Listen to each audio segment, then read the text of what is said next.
एक बार की बात है दोस्तों, एक बार एक गांव था। उस गांव में भेड़ पालन और बकरी पालन को ज्यादा महत्व दिया जाता था, इसलिए वहां के लोग अपने जीवन निर्वाह के लिए भेड़ पालन और बकरी पालन ज्यादा किया करते थे। एक दिन क्या हुआ कि वहां के कुछ लोग अपनी भेड़ बकरियों को चराने के लिए पास के जंगल में गए। वहां उन्होंने दिन भर अपनी भेड़ बकरियों को चराया और शाम होते होते घर आ गए। घर आकर उन्होंने देखा कि अपने झुंड में से, अपनी भेड़ और बकरियों के झुंड में से एक बकरी गायब है, अर्थात वो एक बकरी जंगल में रह चुकी थी।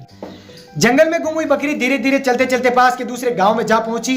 वहां एक इंसान ने अपनी बकरियों के झुंड में उस बकरी को शामिल कर लिया और उसे चराने लगा। लगातार कुछ दिन चराने के बाद उस व्यक्ति के मन में ख्याल आया कि यह बकरी हमारी तो है नहीं, क्यों ना उस बकरी को हम बेच दें। फिर उस व्यक्ति ने व्यापारियों से कॉन्टेक्ट किया और उस बकरी को बेच दिया।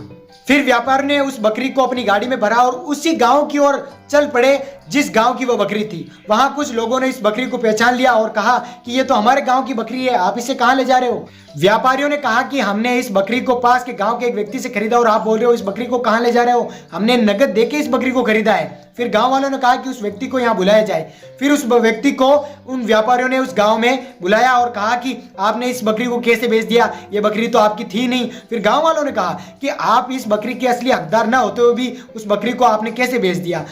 वो व्यक्ति बुजुर्ग था, उसने कहा कि हमसे गलती हो गई। फिर गांव वालों ने उस पे 21,000 रुपए का दंड दिया और उस अपराध के लिए 21,000 रुपए उस व्यक्ति को पे करने पड़े। इस कहानी से यह शिक्षा मिलती है दोस्तों कि हमें दूसरों की चीजों पर हक नहीं जमाना चाहिए। बेसिकली वह चीज बड़ी क्यों ना हो या छोटी से छोटी क्यों ना हो, हमें दूसरों की चीजों पर हक नहीं जमाना चाहिए। अगर ये स्टोरी आपको अच्छी लगी है तो लाइक, कमेंट और शेयर जरूर कीजिएगा और चैनल को सब्सक्राइब कीजिएगा और सपोर्ट कीजिएगा।